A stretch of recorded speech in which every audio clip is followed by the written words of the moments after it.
The morning sun cast long shadows across the rugged Afghan mountains as Staff Sergeant Marcus Rodriguez adjusted his radio headset and scanned the valley below through his binoculars.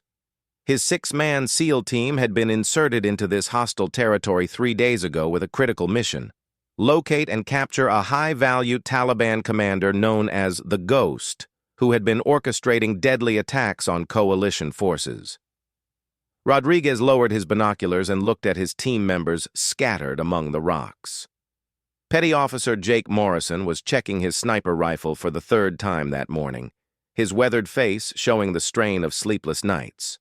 Corpsman Danny Chen was quietly organizing his medical supplies, while demolitions expert Tom "Boom" Williams tested his communication equipment. The youngest member, Petty Officer 2nd Class Alex Turner, kept watch on their 6 o'clock position, his eyes constantly moving across the terrain behind them. Their intelligence had led them to this remote valley where several villages dotted the landscape like ancient settlements frozen in time. Local informants had reported unusual activity in the area, including the movement of armed men during nighttime hours. The Ghost was believed to be hiding in one of these villages, protected by a network of loyal fighters who knew every cave and pathway in these unforgiving mountains. As the team prepared to move down into the valley, Rodriguez felt the familiar weight of responsibility pressing on his shoulders. Each mission carried enormous risks, but this one felt different. The intelligence was thin. Communications with base were spotty due to the mountainous terrain, and they were operating deep in enemy territory with no immediate backup available. Morrison shouldered his rifle and moved closer to Rodriguez. His voice was barely above a whisper as he spoke about the tactical challenges ahead. The valley offered limited cover, multiple escape routes for any targets, and too many variables they couldn't control. Rodriguez nodded, understanding his sniper's concerns. They had worked together for over 2 years, and Morrison's instincts had saved their lives more than once. The plan was straightforward, but dangerous. They would observe the target village from multiple positions, confirm the presence of their high-value target, and then either call in air support or attempt a direct capture depending on the situation. Rodriguez divided his team into 2 3-man elements. Morrison would provide overwatch with his precision rifle, while Rodriguez and Chen approached from the east. Williams, Turner, and their communications specialist would establish a support position on the western ridge. As they began their descent into the valley, Rodriguez noticed how quiet everything seemed. No birds, no distant sounds of village life, nothing but the whisper of wind through the rocky outcroppings. In his experience, unusual quiet often meant trouble. Local populations had ways of sensing danger, and empty mountainsides sometimes indicated the presence of hostile forces. The terrain was treacherous, with loose rocks that could easily give away their position and steep drops that required careful navigation. Each step had to be calculated, each movement deliberate. Rodriguez found himself thinking about his family back home in California, something he usually avoided during missions. His daughter had just started kindergarten, and his wife was counting the days until his deployment ended. After 2 hours of careful movement, the team reached their planned observation positions. Through his scope, Morrison could see the target village clearly, mud brick buildings clustered around a central courtyard, with narrow alleyways that would make any assault extremely dangerous. Several men with weapons were visible, but from this distance it was impossible to determine if any of them was their target. Rodriguez established radio contact with Williams' element on the western ridge. Everything appeared normal from their position as well. The village showed signs of recent activity, with tire tracks from vehicles visible in the dust and evidence of recent cooking fires. Someone had been there recently, but whether it was the Ghost and his fighters or innocent civilians remained unclear. As the afternoon wore on, the team maintained their surveillance positions. The sun beat down mercilessly, and despite their training, the physical strain of remaining motionless in tactical positions for hours began to take its toll. Rodriguez could see sweat beading on Chen's forehead as the corpsman maintained his watch through binoculars. Around 4 o'clock, Morrison spotted movement in the village. A group of armed men emerged from one of the larger buildings and began setting up what appeared to be defensive positions around the perimeter. This was either very good news, indicating that someone important was indeed present, or very bad news, suggesting that their presence had been detected. Rodriguez made the decision to move closer for a better view. He and Chen began a careful advance down the slope, using every piece of available cover. The rocks and sparse vegetation provided some concealment, but they were exposed during the movements between positions. Rodriguez could feel his heart rate increasing as they closed the distance to the village. When they were approximately 300 meters from the nearest building, Rodriguez finally got a clear view through his own binoculars. Among the armed men moving around the courtyard, he recognized a figure that matched the description of their target. The ghost was there, directing his fighters and apparently preparing for something significant. Rodriguez whispered into his radio to update Morrison and the other element. This was the moment they had been waiting for, but something felt wrong. The defensive preparations seemed too elaborate for a routine security measure. It was almost as if the Taliban fighters were expecting an attack. As Rodriguez considered their options, a shot rang out across the valley. The bullet struck the rock inches from Chen's head, sending fragments of stone flying. Both SEALs immediately dropped flat and began scanning for the source of the shot. Morrison's voice crackled through the radio, urgent and clear. The sniper fire had come from a concealed position on the northern ridge, completely separate from the village they had been watching. The terrible realization hit Rodriguez like a physical blow. They had walked into a carefully planned trap. The ghost and his fighters in the village had been bait, designed to draw them into the open, while a concealed sniper team took positions on the surrounding ridges. Their surveillance mission had just become a fight for survival, and they were caught in the worst possible position, exposed on an open slope with enemy fighters above and below them. More shots began ringing out from multiple positions. Rodriguez could see muzzle flashes from at least 3 different locations on the ridges surrounding their position. His team was pinned down with limited cover, facing an unknown number of enemy fighters who clearly knew the terrain better than they did. Rodriguez pressed himself against a large boulder and tried to assess their situation. Chen was behind another rock formation, about 20 meters to his right, and Morrison was somewhere up the slope behind them with his sniper rifle. Williams and his element were on the far ridge, but Rodriguez wasn't sure if they were also under attack or if they could provide any immediate support. The enemy fire was becoming more accurate as the shooters adjusted their aim. Bullets struck the rocks around Rodriguez's position with increasing frequency, and he could hear the distinctive crack of high-velocity rounds passing close overhead. These weren't random shots from untrained fighters. Whoever was shooting at them knew what they were doing. Rodriguez keyed his radio and tried to contact Morrison for a situation report, but all he heard was static. Either the radio equipment had been damaged, or Morrison was too busy returning fire to respond. The isolation was complete now, with each team member fighting their own battle for survival against an enemy that had every advantage. As the sun began to set behind the western peaks, Rodriguez realized that their mission had become something entirely different. They were no longer hunters pursuing a target. They had become the hunted, trapped in hostile territory with night falling and an unknown number of enemy fighters surrounding their position. The real battle was just beginning. The sound of Morrison's rifle echoed across the valley as he finally managed to return fire at the concealed sniper positions. Rodriguez felt a wave of relief knowing his teammate was still alive and fighting back.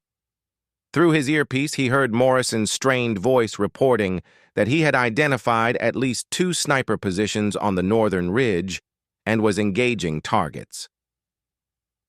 Rodriguez pressed himself deeper into the rocky crevice where he had taken cover. Bullets continued to strike the stones around him, each impact sending sharp fragments flying through the air. He could taste dust and smell the acrid scent of gunpowder as the firefight intensified. Chen was still pinned behind his boulder, occasionally returning fire with his carbine when opportunities presented themselves. The tactical situation was becoming clearer, and it was worse than Rodriguez had initially thought. The enemy had not only set up sniper positions, but had also coordinated their ambush with fighters from the village below. Rodriguez could see armed men moving through the buildings, attempting to flank their position from the south, while the snipers kept them pinned from above. Williams's voice suddenly crackled through the radio from the western ridge. His three-man element was also under attack, but they had managed to find better cover among a cluster of large boulders. Turner had been grazed by a bullet across his shoulder, but Chen's medical training would have to wait until they could reach him safely. Rodriguez made a quick decision. Staying in their current position would eventually result in the entire team being overrun. They needed to move to more defensible ground, but any movement in daylight would expose them to the sniper fire that had already proven deadly accurate. The only option was to use the approaching darkness to their advantage. As twilight deepened across the valley, Rodriguez began planning their extraction. Morrison would provide covering fire from his elevated position while the rest of the team attempted to bound from cover to cover toward a more defensible ridgeline about 400 meters to the east. It was risky, but remaining stationary was no longer an option. The enemy fighters seemed to understand that darkness would change the tactical balance. Rodriguez could hear shouting in the distance as the Taliban commanders coordinated their forces for what appeared to be a night assault. Vehicle engines started somewhere in the valley, suggesting that reinforcements were being brought up to support the attack. Morrison's voice came through the radio again, this time with urgent intelligence. Through his scope, he had observed additional fighters moving into positions around their location. The enemy force was larger than they had initially estimated, possibly 20 or more fighters with automatic weapons and rocket-propelled grenades. Rodriguez felt sweat running down his face despite the cooling mountain air. He had been in difficult situations before, but the isolation and overwhelming enemy numbers made this different. Their extraction helicopter wouldn't arrive until morning, assuming they could even reach the designated pickup point. The night ahead would test every aspect of their training and determination. Chen managed to work his way closer to Rodriguez's position during a brief lull in the enemy fire. The corpsman's face was grim as he reported what he had observed from his vantage point. Enemy fighters were definitely moving to surround their position, and they had been using the village buildings to mask their movements. The first rocket-propelled grenade exploded about 50 meters from Rodriguez's position, the blast wave washing over him and filling the air with debris and dust. The enemy was escalating their attack, moving beyond sniper fire to heavy weapons that could destroy the rocky cover protecting the SEAL team. Rodriguez keyed his radio and contacted Williams again. The western element needed to begin moving toward the rendezvous point immediately before the enemy cordon became too tight to break through. Turner's wound would slow them down, but staying separated would doom them all. Morrison continued his deadly work from above, his precision rifle picking off enemy fighters who exposed themselves while moving between positions. His shots echoed across the valley like thunder, each one buying precious time for his teammates below. Rodriguez could hear the distinctive sound of Morrison's rifle and knew that each shot represented another threat eliminated. The darkness was now complete, except for the stars overhead and the occasional muzzle flash from enemy positions. Rodriguez activated his night vision goggles and began to see the tactical situation more clearly. Enemy fighters were indeed moving to encircle their position, but they were being cautious, clearly respecting the demonstrated marksmanship of Morrison's sniper rifle. Rodriguez made the decision to begin their movement toward the eastern ridge. He and Chen would move first, bounding from cover to cover, while Morrison provided overwatch. Once they reached a more defensible position, Morrison would follow while they covered his movement. The first bound across open ground was terrifying. Rodriguez sprinted from his rocky shelter toward a small depression about 30 meters away, his heart pounding as he expected enemy fire at any moment. Bullets cracked overhead, but Morrison's covering fire forced the enemy snipers to keep their heads down during the critical seconds of Rodriguez's movement. Chen followed immediately, his medical pack bouncing as he ran through the darkness. Both SEALs reached the depression safely, but Rodriguez could hear enemy voices much closer now. The Taliban fighters were definitely closing in on their original position, and time was running out. Williams reported over the radio that his element was beginning their movement as well. Turner was able to move despite his wound, and the three-man team was working their way along the western ridge toward the planned rendezvous point. Rodriguez felt a surge of hope that they might actually be able to extract from this nightmare situation. Morrison began his own movement down the slope, leaving his elevated sniper position to join Rodriguez and Chen. This was the most dangerous part of the extraction plan because it left the team without overwatch protection during Morrison's movement. Enemy fire immediately intensified as the sniper fire that had been suppressing their positions ceased. Rodriguez and Chen returned fire as best they could, but their carbines lacked the range and precision of Morrison's rifle. They could see muzzle flashes from multiple enemy positions as Taliban fighters took advantage of the temporary absence of sniper fire to advance closer to the SEAL positions. Morrison reached their positions safely, but the situation was deteriorating rapidly. Enemy fighters were now close enough that Rodriguez could hear their voices and the metallic sounds of weapons being reloaded. The Taliban force was preparing for a final assault that would overrun the remaining SEAL positions. Rodriguez looked at his two teammates and made a decision that went against every instinct for survival. Someone would need to provide covering fire while the others moved toward the rendezvous point with Williams' element. The mathematics of the situation were brutal but clear. They couldn't all make it to safety unless someone stayed behind to delay the enemy advance. Morrison immediately understood what Rodriguez was thinking and shook his head firmly.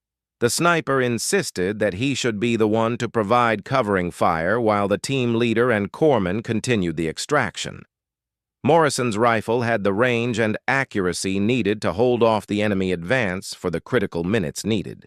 Chen joined the whispered argument, insisting that as the team medic, he should be the one to stay behind, since Rodriguez and Morrison had families waiting for them back home. The three SEALs found themselves in the surreal situation of arguing about who would sacrifice himself for the others, while enemy fighters closed in around their position. The discussion was ended abruptly when another rocket-propelled grenade exploded nearby, this one much closer than the previous one. The blast knocked all three men flat and filled the air with choking dust and debris. When Rodriguez regained his hearing, he could tell that the enemy assault was beginning. Automatic weapons fire erupted from multiple directions as Taliban fighters advanced on their position. Rodriguez could see muzzle flashes moving closer through his night vision goggles, and the sound of shouting voices indicated that the enemy was coordinating their final attack. Rodriguez made the command decision that had been building throughout the night. They would make their stand together at this position rather than risk being picked off individually during continued movement. Morrison immediately began engaging targets with his rifle, while Rodriguez and Chen established fields of fire with their carbines. The battle that followed was unlike anything Rodriguez had experienced in his military career. Enemy fighters seemed to materialize from every shadow and rock formation, their muzzle flashes creating a deadly constellation around the SEAL position. The sound of gunfire was constant, punctuated by the explosions of grenades and the screaming of wounded men. Morrison's rifle continued its precise work, each shot dropping an enemy fighter and forcing others to seek cover. Rodriguez could see the effectiveness of the sniper's fire in the way enemy movements became more cautious and hesitant. Chen was proving himself as a warrior as well as a medic, his carbine fire disciplined and accurate. But Rodriguez knew they were gradually being overwhelmed. For every enemy fighter they eliminated, two more seemed to take his place. Ammunition was becoming a concern, and the enemy was learning to coordinate their attacks to minimize exposure to Morrison's deadly rifle. Williams' voice came through the radio again, this time with news that changed everything. His element had reached the eastern ridge and established a defensive position, but more importantly, they had managed to contact their base and request immediate air support. Fast-moving attack aircraft were already en route to their location. Rodriguez felt a surge of hope mixed with the realization that they just needed to survive for another 20 minutes until air support arrived. 20 minutes that felt like a lifetime as enemy fire continued to intensify and the Taliban fighters pressed their attack with desperate determination. The distinctive sound of approaching aircraft engines reached Rodriguez's ears even through the chaos of the firefight. Williams had successfully guided the air support to their location, and the fast-moving jets were making their first pass over the valley. Rodriguez grabbed his radio and began coordinating with the pilots, providing target information while Morrison continued his precision fire against enemy positions. The first airstrike hit the northern ridge where the enemy snipers had been operating. The explosion lit up the entire valley and sent a shockwave rolling across the mountainside. Rodriguez felt the ground shake beneath him as hundreds of pounds of high explosive eliminated the sniper threat that had pinned them down for hours. Enemy fire slackened immediately as Taliban fighters realized they were now facing not just a small SEAL team, but the full weight of American air power. Rodriguez could hear shouting and confusion in the enemy ranks as fighters began to withdraw from their advanced positions. Morrison took advantage of the confusion to eliminate several more targets as enemy fighters exposed themselves while attempting to retreat. His rifle fire was methodical and deadly, each shot carefully placed to maximize the impact on enemy morale and fighting capability. The second airstrike targeted the village where the Ghost and his command element were located. Rodriguez watched through his night vision goggles as precision-guided munitions struck the building that had housed the Taliban commander. The structure disappeared in a ball of flame and debris that marked the end of their original mission objective. But the night's work was far from over. Despite the devastating airstrikes, Rodriguez could still see enemy fighters moving through the valley. The Taliban force had been larger than intelligence estimates suggested, and many fighters had survived by taking cover in caves and rocky outcroppings that provided protection from aerial attack. Williams' element began providing supporting fire from the eastern ridge as Rodriguez, Morrison, and Chen prepared to break contact with the remaining enemy fighters. The air support had given them the opportunity they needed to begin moving toward the extraction point, but they would still need to fight their way through scattered groups of surviving Taliban fighters. Rodriguez led the movement while Morrison provided rearguard protection with his rifle. Chen stayed in the middle of their formation, ready to provide medical support if anyone was wounded during the movement. The three SEALs moved through the darkness using fire and movement techniques that had been drilled into them during countless training exercises. The enemy was no longer coordinated, but individual fighters and small groups continued to pose threats as the SEALs moved across the rocky terrain. Rodriguez could hear scattered gunfire throughout the valley as surviving Taliban fighters either tried to escape or made desperate last stands against the overwhelming firepower now arrayed against them. During one bound between cover positions, Rodriguez felt a bullet pass close enough to his head that he could feel the displacement of air. An enemy fighter with an automatic rifle had survived the airstrikes and was attempting to engage the moving SEALs. Morrison immediately identified the threat and eliminated it with a single precise shot. The movement toward the eastern ridge took nearly an hour as the three SEALs carefully worked their way through terrain that might still conceal enemy fighters. Rodriguez found himself thinking about the mission that had brought them to this remote valley and how quickly everything had changed from a surveillance operation to a desperate fight for survival. When they finally reached Williams' position on the eastern ridge, Rodriguez felt an overwhelming sense of relief. Turner's shoulder wound had been properly treated, and the communications specialist had maintained contact with their base throughout the night. Extraction helicopters were already en route and would arrive at first light. Morrison immediately established an overwatch position with his rifle, scanning the valley below for any signs of continued enemy activity. The air strikes had been devastatingly effective, but all 6 SEALs knew that surviving Taliban fighters might still attempt to interfere with their extraction. As dawn broke across the mountains, Rodriguez could see the full extent of the night's battle. Smoke was still rising from multiple locations where airstrikes had hit enemy positions. The village that had housed the Ghost was completely destroyed, and the northern ridge where the enemy snipers had operated was scarred with bomb craters. Williams reported that intelligence intercepts indicated the Ghost had been killed in the airstrike on the village. Their primary mission objective had been accomplished, though not in the way they had originally planned. Rodriguez felt satisfaction mixed with exhaustion as he realized their dangerous insertion into enemy territory had achieved its strategic purpose. The sound of approaching helicopters reached their ears as the extraction force arrived right on schedule. Rodriguez watched through his binoculars as the aircraft approached their position, with armed escort helicopters providing security for the transport aircraft that would carry them back to safety. Morrison maintained his overwatch position until the very last moment, his rifle ready to engage any enemy fighters who might try to interfere with the extraction. Rodriguez felt profound respect for his sniper teammate, whose precision fire had been crucial to their survival throughout the long night. As the helicopters landed on the ridge, Rodriguez gathered his team for the short sprint to the aircraft. Each SEAL carried his own equipment plus ammunition and gear that might be needed if they encountered any problems during the extraction flight. The helicopter crews were professionals who had conducted hundreds of similar extractions, and their calm efficiency was reassuring after the chaos of the firefight. Rodriguez was the last man to board the helicopter, taking one final look at the valley where they had spent the most harrowing night of their military careers.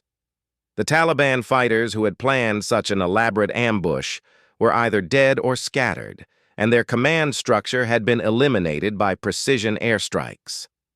During the flight back to base, Rodriguez reflected on the lessons learned from their mission.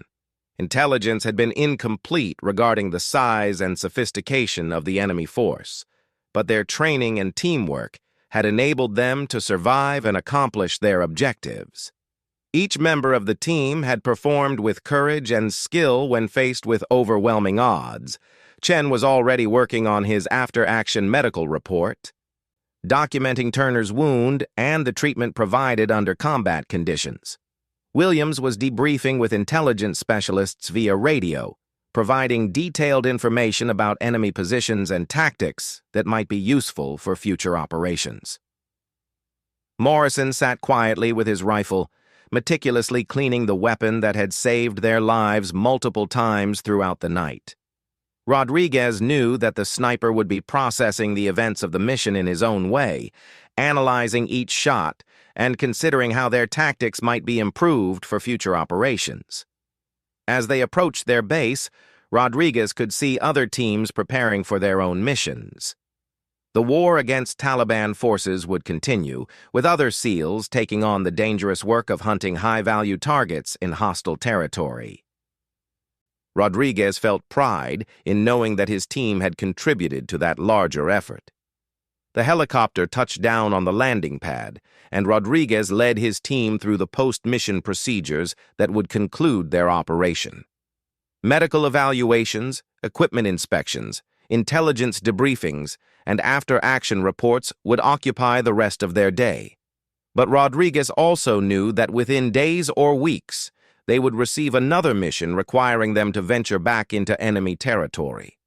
The cycle of insertion, operation, and extraction would continue as long as American forces remained committed to eliminating terrorist threats around the world.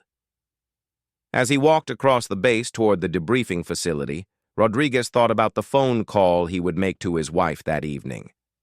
She would hear the relief in his voice without knowing the details of what had happened in that remote valley.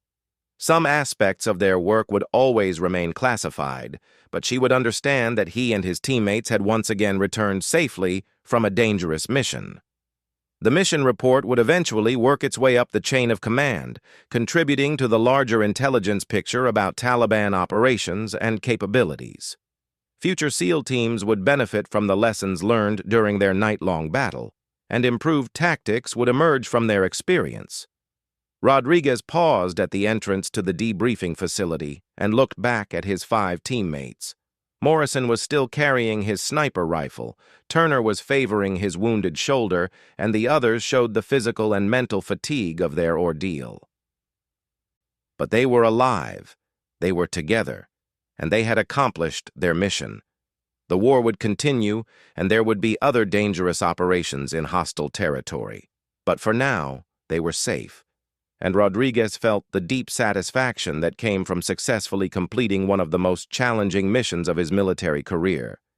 The concealed sniper who had triggered their desperate fight for survival was dead, the ghost had been eliminated, and 6 American SEALs were returning home to fight another day.